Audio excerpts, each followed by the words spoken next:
Our topic tonight will be the media and what it has done to the campaign, and more specifically what it has done to itself. And there will be observations from Fred Barnes, executive editor of the Weekly Standard, Mort Kondracki, executive editor of Roll Call, and the syndicated columnist Charles Krauthammer, Fox News contributors all. I want to listen to this comment from Michael Malone, who writes, has written for some years, a column for the ABC News website called Silicon Insider. He's a veteran newspaper man who spent a lot of his career covering technology.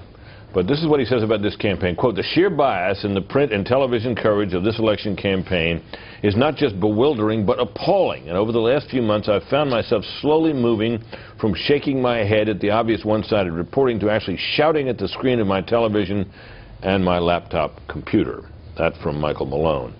Raises an intriguing question. There seems to be a widespread agreement, even among some in the mainstream media, that the coverage this year, most of the year, has been biased. First, in favor of Barack Obama against Hillary Clinton, and now in favor of Barack Obama versus John McCain. The question I have is, what will be, if any, the long-term effect of this on the news media itself? Fred? Probably none. Really? Well, I mean, we've had liberal bias for a long time. You know, I wrote a piece about 20 years ago saying that we were having media realignment and liberal bias was beginning to fade away. Boy, was I wrong. It's gotten worse than ever this year, and you can see it particularly, you know, there's a fundamental question that you ask about presidential candidates. It's the media is supposed to ask and then try to answer, and that is this person running for president who he says he is? Now, boy, they've done it with John McCain. You know, they looked at John McCain in 2008. He's not the guy we got to know in 2000. He's a different guy running this year. We've heard that over and over again. Now, Barack Obama comes along, though, and here's a guy who is presenting himself as someone who is bipartisan, bring us together, unify the country, change hope.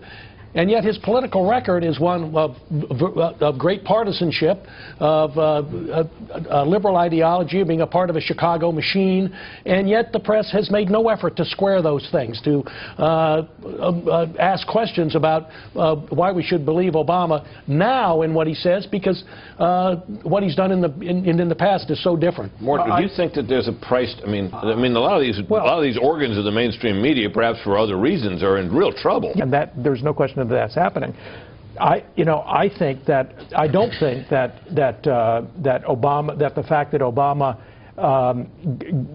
bought a house with Tony Risco is unknown. That he had Jeremiah Wright as a pastor is unknown. I mean, those things have not been suppressed. What I think, has the question ever been asked or answered, but even asked to your satisfaction, for example, of how Barack Obama could have sat there all those years and been unaware of this man's views? I think it certainly has been asked around here. We've asked it innumerable times. Has been asked of Obama. I cannot specifically recall. I cannot believe that. It is one thing for something to be reported. For example, he was forced to make a speech about it. He was forced to make a big speech about it. I understand that he made a big speech about it, but that's not the same as answering searching questions, or even of searching questions being asked.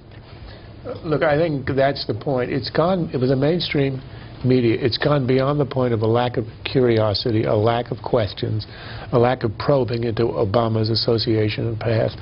It's that it has dropped a curtain over these associations and implied or claimed openly, as has the editorial page of the New York Times, that to probe into them and to question them and to bring them up is to engage in a form of racism.